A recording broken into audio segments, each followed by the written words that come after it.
Ay guys, pagpunta pala namin sa Santo Tomas, Batangas, ito pala yung nadaanan namin. Maganda, malinis at napakapayapa pagmasdan. Di pala sa pampamilya, barkada at sa magjowa. Hala, oy, charot lang guys. Full tank po.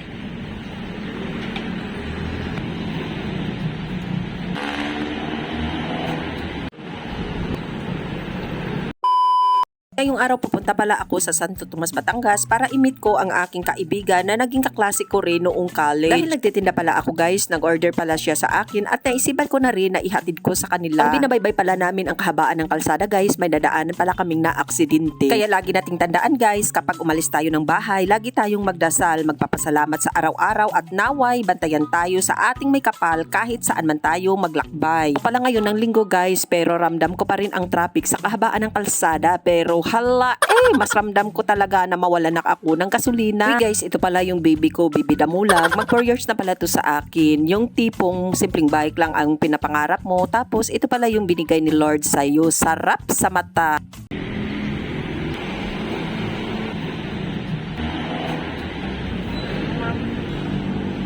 Sir,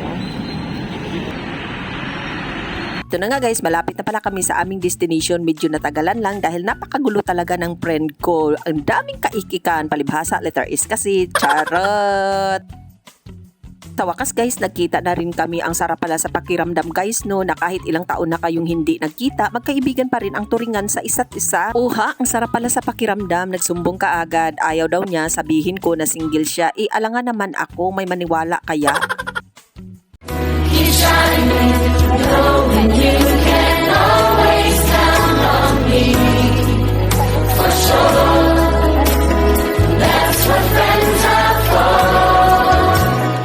Dahil naabutan kami ng ulan guys, nagpatila muna kami ng mga 30 minutes at naisipan na rin namin kumain dahil nakaramdam na kami ng gutom. Sa totoo lang guys, ang plano namin maglomi kami dito sa Batangas kaso nadatan kami ng ulan at wala kaming dalang kaputi. Dahil isang oras pa kasi ang babaybayin namin dito bago kami makarating sa isang lumihan na dinadayo dito sa Batangas. Liktanaw pala ako mga guys, sa totoo lang nung bata pa ako, hindi talaga ako nakakatikim ng ganitong klaseng pagkain. Kaya naman kapag nakakatikim ako ng ganitong klaseng pagkain, feeling ko ako yung bida sa kwento ko. Hala, ay, charot lang guys. Lakas naman ng tugtog dito guys, para naman akong nasa diskuhan. Pero in fairness ha, masarap sa tainga. Basta guys, ang naalala kong tugtog, love song yun. Tapos pagkakaintindi ko sa tugtog, habang buhay kitang mamahalin, pero pang isang linggo ka lang pala, ay, nakarelate siya. Kami ko na palang iniisip guys, dumagdag pa ito si kuya. Nag-video siya, nag-video din ako hanggang hating gabi. Ay, ano yan, kanta, sad music. Pilingira talaga to si Inday. Uwi pala namin, medyo tumila na ang ulan at dumiritso na kami sa Talisay, Taal Lake, Baywalk. Sa totoo lang guys ha, maganda dito, tahimik at maaliwalas pagmasda. Tanghali na pala kaming nakarating dito guys, kaya naman walang masyadong tao. Mahigit 2 oras pala ang biyahe namin from Sucat to Talisay, Taal Lake, Baywalk. Talisay, Taal, Baywalk pala guys, pwede pala ito sa pampamilya, barkada at sa magjowa. Siyempre guys, mas maganda pag gabi ka na pumunta dito at isama mo ang kamaritisan mo para naman enjoy na enjoy kayo. Hala, ay, charot lang guys. By the way guys, napakaganda pala ng Baywalk nila dito at napakalinis. Pwede mo nang isama si jowa para mas lalo kanyang mamahalin. Napansin ko pala dito guys na napakadisiplinado ng mga tao dito dahil napakasimple lang ng biwok nila dito pero makita mong napakalinis. See you in my next video guys. Babo!